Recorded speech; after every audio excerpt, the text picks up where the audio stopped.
Well, tonight we wanted to finish up a series of lessons we asked back the end of last year in a little short survey. What is your favorite verse? And so tonight finishes that up with your favorite verse. Next Sunday night we'll look at contentment, and then so that's the first Sunday night of May. On Sunday nights we'll be looking for several weeks at your favorite hymns, and we'll coordinate that with Steve, or if Steve's not here, whoever's leading singing. So we'll have at least that song before we preach. So we'll be looking at your favorite hymns, and there's some good ones there. I was surprised at what you all did and what you didn't pick. So we'll look at all those that were turned in, and yours will come up sometime along the way, hopefully. But tonight I want us to look at Matthew 25, verse 40. If you have your Bibles, you might want to turn there in Matthew 25, and we'll get there in just a minute. The story is told of a church that was going to have a guest speaker, and they were delighted. They did everything they could. They put advertisements out. They knocked doors around the church building. They were excited to have this man coming. They talked about it for several weeks in the congregation. They also were going to have a little meal afterwards to sort of just make it a big day and a big celebration. And they were excited. They came. Everyone was running into the building. The children were having a good time. Folks were hurrying in the building, some bringing their food with them. They were all coming past, and there was a man out front of their building. And he was dressed somewhat like this man in the picture, not the best in the world. And he looked pretty haggard. He hadn't shaved in a few days. People didn't say anything to him. No one invited him in. No one greeted him. No one said anything to him. They kind of looked at him almost in disgust, as if he was going to ruin their big day. As time was approaching for the guest speaker to be there to speak, folks began to ask, well, where is he? He's not here. Where is he? And they were beginning to get concerned. It was time. It was time to start. You know, they're sort of like Steve. They come in right at the time. Where is he? Finally, the man dressed like this man walks in. The old man out front, the haggard-looking guy with beard, clothes ragged, a little dirty, maybe even a little smelly. He walks in. He proclaims himself to be the guest speaker. And he said, you've preached the sermon. In fact, that you didn't say anything to me. You didn't invite me in. You didn't want to talk to me. You didn't want to have anything to do with me. You preached your sermon. I think we have to learn to be careful. We live in a world of people. There are folks around us. There are many folks around us. And especially in a city like what we're living in, it gets where you just don't know your neighbors. And you don't know the folks around you. I'll never forget there was one of our elders at Pomona stood up in a men's meeting, and he said, I just want to know, who of you know your neighbors? And I raised my hand, and I was about the only one. Knew all my neighbors around me. And he said, yeah, you would. I said, it's part of my life. Part of what I do is learning people and getting to know people. We are in a world of people, and we need to understand that people are valuable. In Matthew 25, Jesus is going to teach us that. Well, before the text of Matthew 25:40 for this evening, we have to remember the context. The context of Matthew 25 goes back to Matthew 24. In Matthew 24, there's two questions asked. Basically, when's the coming of the Lord? When's the end of time? They want to know that. Jesus is going to answer with regards to the destruction of Jerusalem, because that's part of that. When's the destruction of Jerusalem going to happen? And so Jesus is going to answer that at first, and then he makes a turn about verse 34 of 24th chapter. He says, but. And that transition there is a transition to answering the second question. When's the coming of the end of time? By the time we get to, for us, as in our Bibles, Matthew chapter 25, you see Jesus begins by talking about the wise and the foolish virgins. He talks about, remember the wise virgins, they bring enough for as they're waiting for the bridegroom to come, the foolish do not. It's a story that, in order that the hearers of that day and the hearers of today might remember and understand the importance of preparation, for we do not know when the Lord's going to come again. And so we need to prepare, and we need to prepare for his coming. And then Jesus turns right around and uses another parable. This time it's the parable of the talents, and 5 talents, 2 talents, and 1 talent. And as you look at that parable and you think about what Jesus was teaching, he was teaching the idea of use what you've got. In other words, understand the Lord's going to come again, and until he does, you do what you can do to the very, very best of your ability. And then he talks about how you're going to treat others. And he talks about, I was hungry and you gave me, I was thirsty and you gave me, I was in prison, you came to see me, I was naked and you clothed me. And the question that's asked is, Lord, when did we see you like this? And he said, as much as you did it unto the least of these my brethren, you did it unto me. That's our text. Jesus taught the idea of helping others.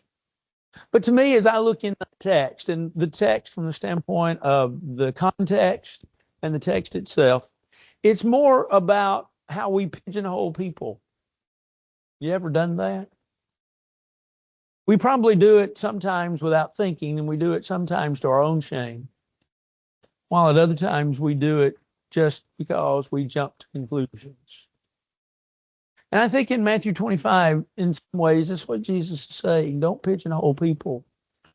Understand that everyone is of worth, everyone's of value. And so we have a certain responsibility, if you will, and the first thing that we have a responsibility to do is to help others. That's what Jesus is teaching in this text. Understand, remember that you're to help others. This morning we used a few of those verses. Galatians 5, verse 13, by love serve one another. Philippians chapter 2, verses 3 and 4, let nothing be done through strife or self-ambition, but do what? Serve, he says. Let nothing be done through strife, selfish ambition, or deceit. In lowliness of mind, let each esteem others better than himself. Think good thoughts about others. Well, 2-3 weeks ago on Sunday morning, we talked about jumping to conclusions, and you need to be careful. Don't jump to conclusions. Don't jump to conclusions about people. We have a responsibility, though, to help those individuals, to help folks. Admittedly, living in the city, you see quite often folks on the street, and they hold a sign up, and they say, unemployed, need money. And you want to feel sorry for them, but you look at them and they're standing in front of a building that says a help wanted sign. And so you kind of scratch your head and you're thinking, something's wrong somewhere. But we understand that we still have to help people. We have to help them through their physical problems. We have to help them through their emotional problems. We have to help them in times of need and times of distress. It's our responsibility. When we think about Jesus in the book of Matthew, the 20th chapter, Jesus makes the statement, he says, I didn't come to be served, but I came to serve. I didn't come for folks to lavish stuff upon me. The image of some, the picture of some, with the idea of Jesus coming and sitting upon his throne. And that was the expectation of some, that Jesus was king because it was prophesied that he would have a kingdom.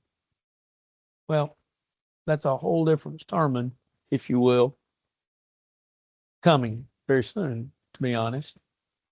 But Jesus came not to sit on a throne. Kingdom, church, but he came as king of the church to tell everyone. The church needs to be careful and be responsible in helping individuals. Now, while we can't help everyone, we can help those that we can help. James reminds us in James chapter 2, James is talking about faith. He's talking about works. And he reminds us, beginning in verse 14, especially, he says that you see your brother or sister, you see them naked or destitute, you see them in problems. And he says, and you say to them, be warmed and filled. And notwithstanding, you don't do anything for them. James says you hadn't helped them. And so then he applies that to the idea of faith without works is dead. It's the idea of helping others. But then we go beyond that to we ask who are we to help? Are we to help everybody that's standing on a street corner or standing in the island of the 4-lane? That's up to us individually, but at the same time too, we know we can't help everyone. We know we cannot help everyone because there's a lot of folks that have a need. And some folks that have a need is not just, as we said, financial. Sometimes it's mental. Sometimes it's just standpoint of those that need us that we know, our family, our friends, our church family. Sometimes they just need a shoulder. Sometimes they need an ear. Sometimes they need someone to lean on. And we need to be understanding. We need to remember these people. We need to help them. The story, and we'll refer to it again later, the story of the Good Samaritan reminds us of this. Reminds us that here's a man that stops and helps. Someone that was most unlikely to stop and help, stopped and helped. He helped because he could. The two that most likely should have stopped, priest and Levi, both went by, one seemingly on one side and one on the other. What was their problem? I don't know. I can give them excuses, but I don't know the reason for stopping. We need to be sure that everybody that we can help, that we come in contact with, that we help them in some way. It may be something simple. I told Suzanne, I was telling George, I went to Vanderbilt yesterday real quick to see Penny for just a few minutes. And as I was coming out, and if you've been in Vanderbilt, you know, first of all, half of it's closed because they're under construction. The other half, it needs to be closed probably because it's confusing. And I was fixing to get on the elevator to go down to the basement to get my car. I'd parked in the basement of the central garage. And there was a gentleman, an older gentleman, and he basically said, I am confused. And I said, okay, what you need? He said, I need to go to the basement to get my car. I said, ride with me, because that's where I was going anyway. And I said, ride with me. So we had a nice conversation on the way down. When we got there, he seemed to know where he was, and so he headed out one way and I headed out the other. Hopefully he found his car. I'm not saying that to toot my own horn. I'm saying that sometimes that's who we help. Those that are in need. That's what Jesus said. But we understand that in having a responsibility to help people, God doesn't see a difference in people. We're made all out of, Paul said in Acts 17, one blood. For out of one blood God has made all nations for to dwell upon the earth, verse 26. That one blood there literally means out of one man. In other words, Paul was saying to those on Mars Hill, he said, you need to understand that we all came from Adam. Every one of us. And while we have differences, color, thought, philosophy, ethnicity, we need to remember that God doesn't see that. God is the one that we remind in the Old Testament. Remember when they're trying to find a king, they get David, who is the most unlikely of the family of Jesse. God says, man looks on the outward appearance. God looks on the heart. So in Jesus Christ, we understand there's neither male nor female, there's neither bond nor free, for we're all one in Christ Jesus, Galatians 3, verse 27. God doesn't see the differences that we see. God doesn't see the individual from the standpoint of looking at them and looking at their socioeconomic background. You think about Jesus. Think about Jesus for a minute. Think about the fact that Jesus touched a leper. Think about that Jesus talked with a woman while sitting at the well. Think about Jesus dealing with 5,000 people, and not all of them were probably the best of people in the world. Jesus was willing to listen and talk to the Pharisees. He was willing to listen and talk to the Zealots. He even had one as an apostle. You see, Jesus didn't pigeonhole people. God is the same way. He doesn't see the differences. He sees people. So it requires really of us to make ourselves available. We talked this morning, and so I'll not belabor the point because somebody told me I owed you 10 minutes. Good luck getting it. But we've talked about the best ability that you have is availability. And it really is. We talk about our talents. We talk about what we can do and what we can't do. You know, I can't lead singing. All right, I can't lead singing, but I can teach a class. I can lead a prayer. I can help in other different ways. You have talents and things you can and things you can't do. But the best talent you have is to be available for people, to help them. What does that mean? Well, let's think about Jesus for a minute. Let's remember Jesus and remember that he met people where they were. When we think about the story of Jesus, one of the things we think about is the way he met people. Now, I want you for a minute to contrast Jesus with the story of the Good Samaritan. Okay? Let's go back to the story of the Good Samaritan found in Luke chapter 10. Let's think about it for just a minute. Let's think about, here's this man that fell among robbers. Here's two folks, priest and Levite, that go by on the other side. Now, as we said, we can give them excuses. Well, what excuses might we give them? Well, we could give them the fact that the road in which this man was found beaten was a very scary, sketchy, we would call it in our day and age, road. It was a road in which there was the possibility that this was a trick. And you might stop to help them, and it might be, as we would call it, a con today. Somebody else would jump out from behind a boulder or a rock and take you out and whatever you might have with you. So that might have been a reason for them not stopping. Another reason for them not stopping is that if they stopped and helped this man who was bleeding, especially the priest, guess what happens? They're ceremonially unclean. And because they're ceremonially unclean, they can't serve then in a priestly function. And so here's the excuse, oh no, I hadn't got time for this. This is going to ruin what I've got planned for later on. We can give them excuses, right? We can't really give them reasons, and the Bible doesn't tell us the reasons. The Good Samaritan stopped. Jesus tried to explain to folks that you meet people where they are. Now, that means sometimes their clothes aren't the best scent. They're not the best clothes in the world. That sometimes they have a need. Oh, sorry, Wednesday night. Wednesday afternoon, I left just a few minutes early because I had some things I had to do. But as I was leaving, I was pulling out, and I noticed a man standing in the little driveway here. So I started to back out, and he kind of moved off to the side, and I rolled my window down, and I said, hey, can I help you?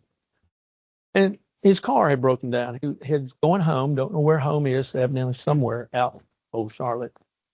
But his car had broken down, and he parked it right there. He said, I'll move it in the morning, or sometime in the morning early. And I said, that's fine. Don't worry about it. I said, it is church night, but it's all right. You can't help it when your car breaks down. You can't help where it breaks down a lot of times.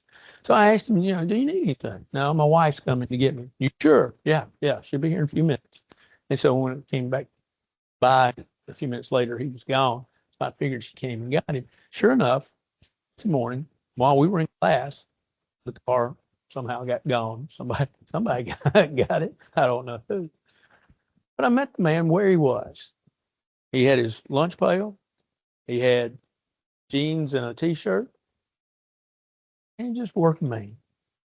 Jesus met people where they were. Second of all, he gave time to others. He was willing to stop.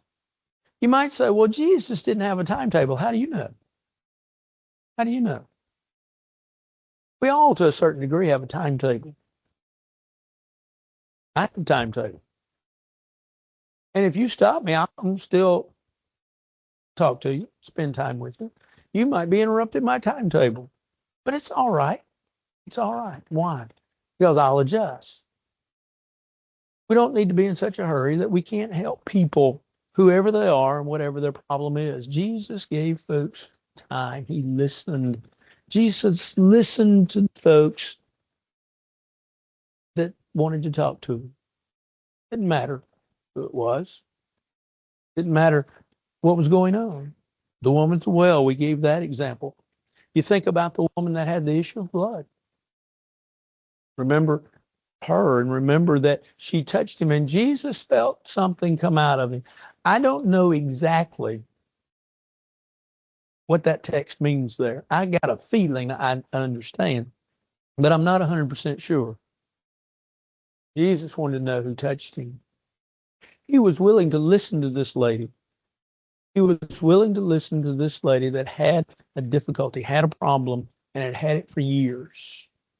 Jesus listened and Jesus talked to people. He told them what they needed to know. He told them what was going on. He didn't back away. He didn't say, well, I've got a message here that I need to tell you about, but I'm not going to do that. Jesus talked to people.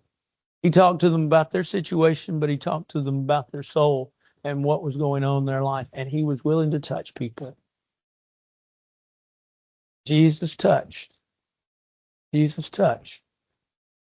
leper. Jesus touched people. Whether Jesus was going into the home of Zacchaeus or Jesus was bringing in, as we said, a tax collector, a publican, and also not only a publican, but a zealot that really didn't mesh into the apostles, Jesus wanted to help people. Of the some 35 miracles that's mentioned with regards to Jesus in the pages of the New Testament, 25 of them deal with people that are lacking in some area, disability, financial, whatever. Jesus truly loved people. And he taught us to do the same. And so what can we do? What can we do? Well, we can remember that we have a responsibility. And that responsibility is to help others. That responsibility is to be there for others. Let each of us do what? Please his neighbor. When we look at that in Romans 15 and verse 2, we get a little maybe misunderstanding. Because we think of please, we think of, well, we need to satisfy. The word please there means to serve. Let each of us serve his neighbor. Let him serve. When we think of it, we understand that Jesus came not to be served, but to serve. Give his life as a ransom for me. He expects the same of us. What can I do? Well, we need to realize that there are certain things that we can do. It's the small things. It's not always giving somebody $5. Sometimes it's just the idea of acknowledging people, giving them a smile, giving them a wave, acknowledging who they are, realizing that they are people, realizing that they are individuals that have not only a physical body, but a soul, realizing that they are of value and they are of worth, realizing that they do exist. It's the small things. It's the small gestures. It doesn't always have to be a big thing. When you stop and think about the context of Matthew 25, where Jesus said that I was hungry and you gave me something to eat, I was thirsty and you gave me something to drink. When you think about what Jesus said with regards to us, he didn't say go out and build a building. He didn't say, well, you have to be an individual that goes out and has a street named after you, or you have to do something where everybody knows about it and your name is in the news. That wasn't the key to all of this. The key was simply realizing that there are folks that have a need. And then, because I want keep the R. This is a little stretch. We use the word read. What does that mean? Read people. Learn to read people, to read their needs. A lot of people that have a need, you know already. And also, not only do you know them already, but they're not going to tell you that they have a need. They're just not going to do it.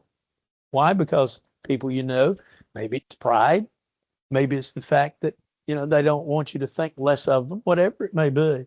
But we need to understand that sometimes people have needs, and we need to read them and read the situation and read what's going on with them and give them the help that they need.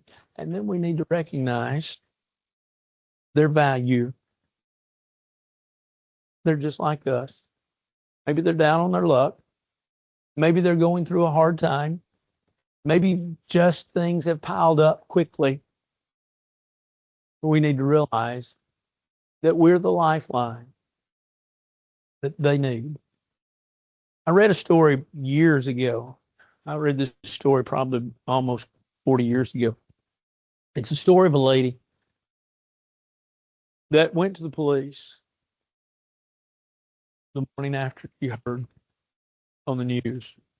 She heard on the news, she was at her home, she heard on the news that there was a man found in a river by. This did not happen in Nashville. This happened somewhere else. And she went to tell the police that she was probably the last individual to see that man. Well, you need to tell us more, ma'am. And so she did. She said, I was down the river and I was looking at the river, and she said, I was despondent over some things that were going on in my marriage and in my family. And she said, this man walked up to me, and she said, this man needed help. And she described what he had on. And she said he was really facing a bad time. And she said, I just didn't feel like I could help him. As a matter of fact, I wanted him to get away from me. And I'm afraid that he probably killed himself by walking into the river. Her description matched the man's garments that he had on.